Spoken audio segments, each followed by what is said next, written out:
بہت سے نوجوان ایک عمر ہوتی ہے جس میں نفسانی اور حیوانی جذبات ان کو بہت ستاتے، اور ان میں سے بہت سے سمجھدار نوجوان اپنی اس حالت سے پریشان بھی رہتے، لیکن انہیں سلیقہ نہیں سیکھا ہوتا اپنے جذبات پر کنٹرول کرنے کا۔ ان میں سے جتنے نوجوانوں کو ذرا فکر مندی نصیب ہو جاتی ہے، وہ تنہائیوں میں اپنے راز کھولتے ہیں اور وہ بتاتے ہیں کہ میں اس بری عادت میں مبتلا ہوں۔ اور بعض بری عادتیں تو وہ ہیں کہ جن کو بتانے کی بھی کوئی ضرورت نہیں ہوتی، ان کی نحوست اور ان کے مضر اثرات انسان کے چہرے پر صاف نظر آتے۔ ابھی چند دنوں پہلے ایک نوجوان میرے پاس آیا اور اس نے آ کر کہا کہ بہت پریشان رہتا ہوں، پڑھائی میں دل نہیں لگتا وغیرہ وغیرہ، تو دماغ بالکل سن ہو گیا ہے، کسی کام کے لائق نہیں رہ گیا ہوں، پتہ نہیں کیا ہوتا جا رہا ہے، مجھے کوئی عمل بتا دیجئے، کوئی دعا کر دیجئے، پانی پہ دم کر کے دے دیجئے۔ اب وہ بیچارہ کھل کے نہیں بتا پا رہا تھا، اور علامتیں بالکل صاف تھیں کہ یہ بیچارہ نوجوان یہ اپنی انرجی کو، اپنی طاقت کو یہ تنہائی میں اپنے ہاتھ سے ضائع کرتا ہے، یہ اس گناہ میں پھنسا ہوا ہے۔ میں نے اس سے کہا بیٹا ایک بات بتاؤ، کیا ماسٹربیشن کی عادت تو نہیں ہے تم کو؟ اپنے ہاتھ سے اپنی جوانی کی قوت کو نکالنا؟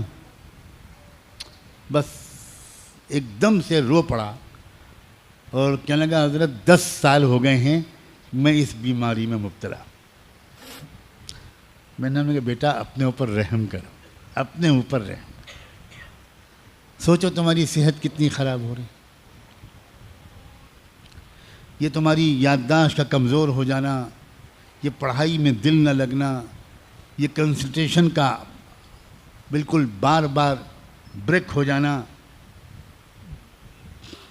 سستی، کاہلی، نوجوانی کی اس عمر میں بدن میں کمزوری، یہ کسی سحر جادو چکر کی وجہ سے نہیں ہے، یہ صرف اس عادت کی وجہ سے۔ اور پھر تم ابھی اپنے اوپر ظلم کر رہے ہو، کل کو جب تمہاری شادی ہوگی تو اس وقت تم اپنے اوپر ظلم کے بعد تم تو ہوگے شرمندہ، اور تمہاری بیوی ہوگی تمہارے ہاتھ کی مظلوم، اور پھر خاندان میں تمہاری بدنامی ہوگی۔ وہ بیوی 2-4 مہینے انتظار کرنے کے بعد اپنے گھر میں شکایت کرے گی کہ یہ شوہر میرے لائق نہیں۔ چھٹکارا دلوائیے اس میں۔ شروع میں ماں باپ اپنی بیٹی کو سمجھائیں گے، مگر کب تک؟ اس کے بعد بات کھلے گی، دونوں خاندانوں میں بات پہنچے گی، تم اپنے گھر میں بھی منہ دکھانے کے لائق نہیں رہو گے۔ شروع میں کچھ دن تک تمہارے ماں باپ تمہارا ساتھ دیں گے، کہیں گے کہ یہ بالکل جھوٹا الزام ہے اور غلط ہے، اور ہم پولیس میں رپورٹ کر، یہ سب تماشا ہوگا۔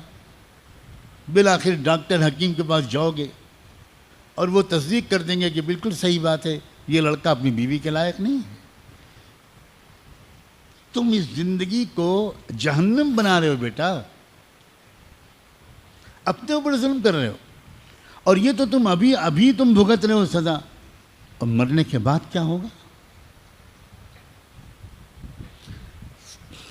اللہ اس نوجوان کو ہمیشہ کے لیے محفوظ کر دے اور سب کو محفوظ کر دے۔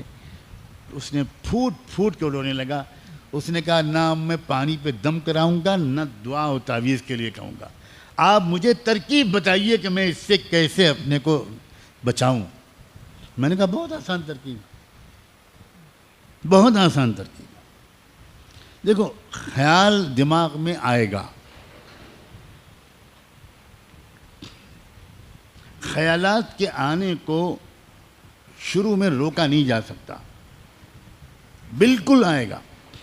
اب تو تم اتنے زمانے سے عادی ہو گئے ہو، لیکن خیال کو عمل میں تبدیل ہونے سے روک لینا یہ تمہارے اختیار میں ہے۔ اور اس کی ترکیب یہ ہے کہ تم فوراً اپنی حیت بدل دو. اگر تم لیٹے ہوئے ہو، بیٹھے ہوئے ہو، اکیلے ہو، کھڑے ہو جاؤ، اٹھ جاؤ، چہلنے لگو، چلنے لگو، وضو کرو فوراً، 2 رکعت نماز کی نیت باندھ لو، تسبیح پڑھنے لگو، درود شریف پڑھنے لگو، مکہ مدینے کو یاد کرنے لگو، اپنی ذہن کو ادھر سے ہٹاؤ. 2 منٹ کے اندر سارا بھوت اتر جائے گا، تم نارمل ہو جاؤ.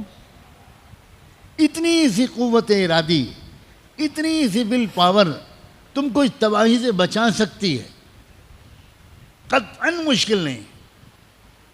لیکن کیا کریں ہمارے بچے، اور اب تو بچیاں بھی سیکھتے نہیں، پوچھتے نہیں، شرماتے بھی ہیں، ڈرتے بھی ہیں. لگتا ہے ان کو کہ ہم کو ڈانٹ پڑے گی. گھر کے بڑے بوڑھے ماں باپ وہ خود عمر کے ان مراحل سے گزر چکے ہوتے ہیں، لیکن کوئی باپ اپنے بیٹوں کو یہ باتیں نہیں سمجھاتا.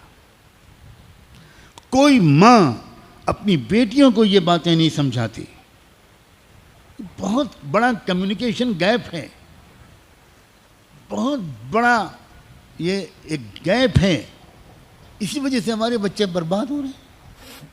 حالانکہ جو آج باپ اور ماں ہیں وہ بھی تو کبھی 14-15 سال کے تھے، وہ بھی تو کبھی 16-17 سال کے تھے، وہ بھی تو کبھی شادی شدہ زندگی سے پہلے کے نوجوان کنوارے تھے.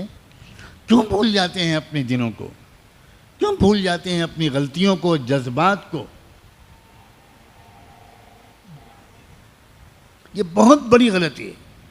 اور میں پچھلے کچھ عرصے سے اب میں نے فیصلہ کیا ہوا ہے کہ میں بار بار ان باتوں کو کھول کر بیان کروں گا. کیونکہ مجھے جب بھی ایسی باتیں میں نے کھول کر بیان کی ہیں، مجھے 50 سے 100 تک میسیجز یا ای میل ملے ہیں کہ تھینک یو ویری مچ مولانا، اللہ آپ کو جزائے خیر دے. وہ بیان میں میری آنکھ کھل گئی اور ایسی ترکیب آپ نے بتا دی کہ مجھے 1 سال ہو گیا، مجھ سے وہ غلطی دوبارہ نہیں ہوئی.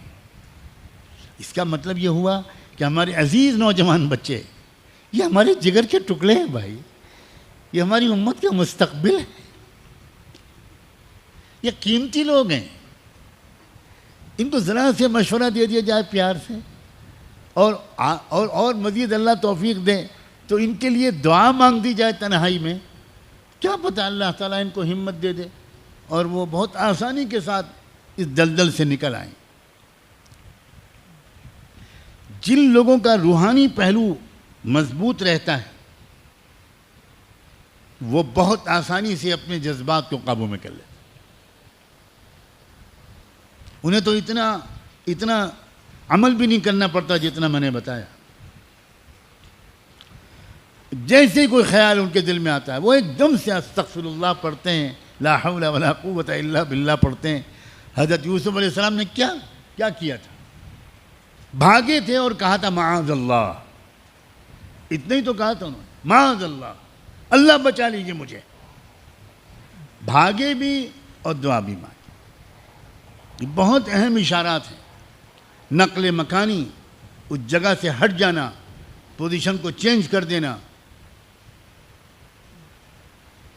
یہ سب روحانی قسم کی تدبیریں ہیں جن سے انسان بڑی آسانی کے ساتھ نفس اور شیطان کے حملوں سے بچ سکتا ہے.